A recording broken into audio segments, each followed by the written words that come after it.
Yo, what's going on, y'all? It's Cone, and the Philadelphia 76ers are the biggest failure in all of basketball this season. And this is coming from somebody who likes the 76ers. I know a lot of people don't, but I've enjoyed watching this team over the years. I've continuously found myself believing in them, maybe foolishly, and I fell for it again this year. I thought their offseason was really good. I like the idea of Paul George coming over to Philly.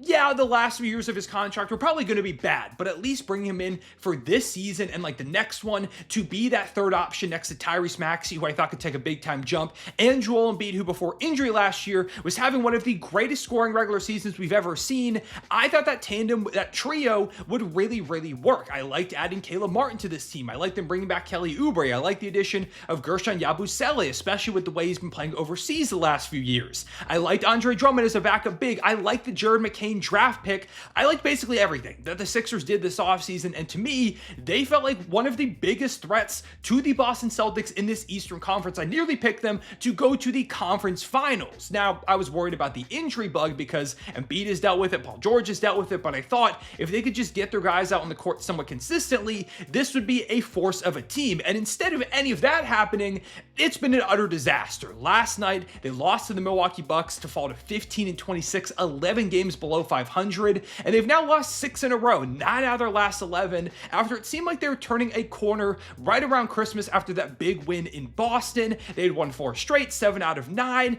I thought they were back. Recently, I dropped a video right around the new year where I made like 10 bold predictions for the 2025 calendar year, and I said the Sixers could get up to like the 5 seed or something like that because I felt like they were going to continue to turn that corner. But ever since that streak, it's been nothing but disaster. Like, Joel Embiid has not played since that hot streak, and he's got at least a few more days being out with a knee injury. It feels like something always pops up, and it just continues to be a trend for him. Paul George has missed some games recently, including the last 2, but for the most part, he's like still been in the lineup, and he's even been playing a lot better as of late after a very bad start to the season, but overall in the year has not played up to the max contract they gave him. Maxey has, because of injuries, been forced to be this number 1 option on a lot of nights, and he has some really good games. Like over the last 3, he had 33 points in 28 and 37, but he's dealt with a lot of inefficiency, and that's not only because he's been forced to play a bigger role, but that is a large part of it because he's supposed to be the 2 guy playing off of an MVP level guy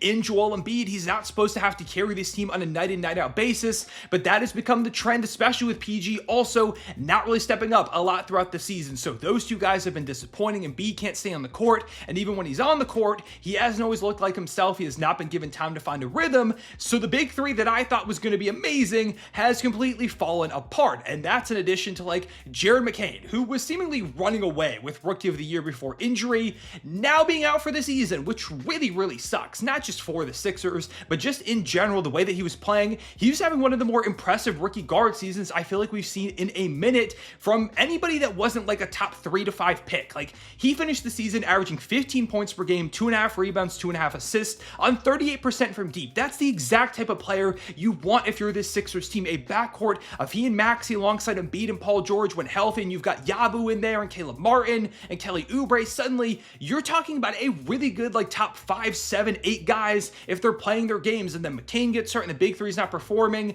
Like, there have been some bright spots. I mentioned Yabusele. I mean, he's really revived his NBA career through his Olympic play, and now this season, he's probably not going to be a Sixer next year, which really sucks for them because they're going to get priced out. He has become one of the more valuable role players in the entire league, in my opinion. He's going to earn a big-time contract. If some team has money to throw at him, they're going to throw it, especially if it's a upper-level squad that's looking for just a couple more pieces. Yabu would be amazing in basically any circumstance. He's not into his 30s yet. He's become a really solid shooter. He's a defender. He's a rebounder. He's a hustle guy.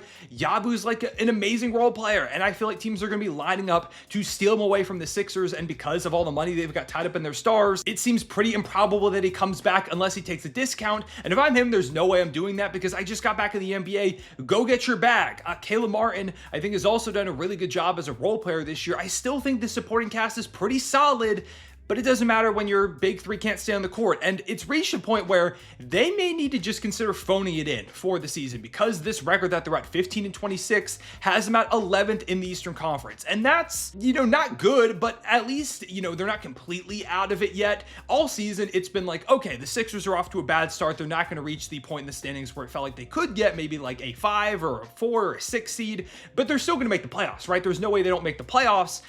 It's starting to feel like they might not make the playoffs. 2 games back of the 10-seeded Chicago Bulls. They're now 5.5 back of the 9-seeded Detroit Pistons, who have been playing great basketball. They're 6 games back of the 8-seeded Heat, 6.5 back of the Magic. If they want to avoid the play-in entirely, they'd have to make up 7 games between them and the Atlanta Hawks, who are playing great basketball as of late, like Jalen Johnson and Trae Young and Dyson Daniels. That's a good team. There's just a lot better teams than I was expecting in the Eastern Conference this season, and with the Sixers being so disappointing, they're running out of time to make up the ground, especially when you take a look at the schedule they have coming up. Like, they have the Nuggets with no Joel Embiid, then they have the Cavs, the Bulls, the Lakers, the Kings, the Nuggets, the Celtics, the Mavs, the Heat, the Pistons, the Bucks, the Raptors, the Nets.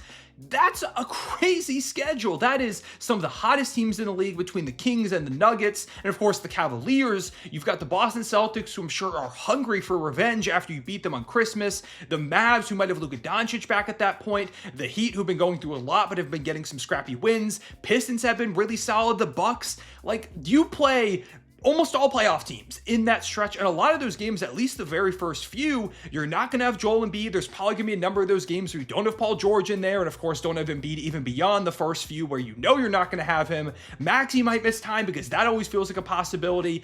The Sixers are kind of just screwed. If you come out of that stretch and somehow manage to go above 500, 7-6, that would be a big improvement on their win percentage this year. That would still put them at a record of 22-32 going into the All-Star break, and that is not going to cut it. That's not going to get you anywhere closer to the playoffs. And again, that's optimistic in my opinion, considering the teams and the injuries that they're dealing with. So it's much more likely they go into like 20-34, and at that point, when do you consider just shutting guys down? Like Embiid, hey man, we appreciate you trying to play through injury. We know you've been dealing with it. Take the rest of the season off, take the summer off. You can have like 8 months of rest, come back next season. We're going to need you. Same thing with Paul George. And then going into next year, you'll get Jared McCain back. He'll be a big plus. Maybe he misses the beginning of the season, but fingers crossed that he doesn't. He'll have a second year of development. Maybe he is looking like a stud again to start the season. Maybe you try to trade some guys to get money off the books to retain Yabu for next season. But if you can't keep him, if it doesn't feel financially flexible and realistic, maybe you trade Yabu to try and bring in some assets to then re-upgrade in the offseason. Basically, I'm starting to think they should reach a point where they consider just shutting this thing down and looking forward to next year, which might be the make or break season. Also, another reason is because they could potentially even lose their lottery pick that they seemingly are going to land this year. The Thunder have it. It's top 6 protected. So if the Sixers land 1-6, they get it. But if they end up from 7 to like 14, the Thunder, who are right now at the top of the Western Conference, might get another lottery pick. So if you're the Sixers, if you could land one of those top picks, either as a trade asset or maybe a reset tool in the near future, if things continue to trend the way that they have for Philly over the last couple years, that would be amazing. That would be a consolation prize in what was supposed to be a contention year and instead has been an absolute mess. But yeah, like I was saying, I think next year is kind of the make or break for Philadelphia. If they can't get it done next year, I think then Embiid trade talks really start to ramp up. I don't think it happens this offseason, because you can still look forward and say, hey, like we get Maxey and McCain, young players playing better next year and healthier Embiid and Paul George. Maybe we can still make something work like they've shown in flashes this year. But if next season you're again injured or you're just nowhere near the team that you want to be, I think Embiid trade rumors really start to pop up because he doesn't have a lot left in his career playing at an extremely high level. I'm sure he wants a chance to compete. I think you can keep Maxey and McCain going forward into the next era, but Paul George, I don't think you're going to be able to get rid of that contract, so I guess he stays here. Maybe a team would be willing to take a chance on him. I don't know. I think a reset is coming very, very soon if they can't get things done. Maybe this year being a disaster and a potential lottery pick is a blessing in disguise. Maybe they need this year to ultimately shut things down, get guys healthy going into next season. I don't know. Maybe this disaster, absolute failure of a season is what spurs them on to be a lot better next season and they become the force I thought they could be. But for the moment, this season is an outright, unquestionable, complete failure at almost every single level. And it sucks because, again, like I said in the intro, I like the Sixers. I know a lot of you don't, but that's just kind of my stance on it. Maybe it's because my brother is a Sixers fan, so I go easy on them, but I continue to buy into the hype. They almost always disappoint me, and I fall for it again every single season. So yeah, would love to hear your thoughts on the Sixers. One other thing that bothers me with this whole thing is I am afraid that Joel Embiid is going to be like completely erased from a lot of people's minds, NBA history. I mean, he's an MVP. I think he's going to end up in the Hall of Fame. I'd be shocked if he didn't, but even still, it's like Embiid was legitimately having like one of the most dominant regular seasons ever last year before he dealt with that injury that basically ended his entire season. He's had some of the most dominant scoring seasons ever by a big.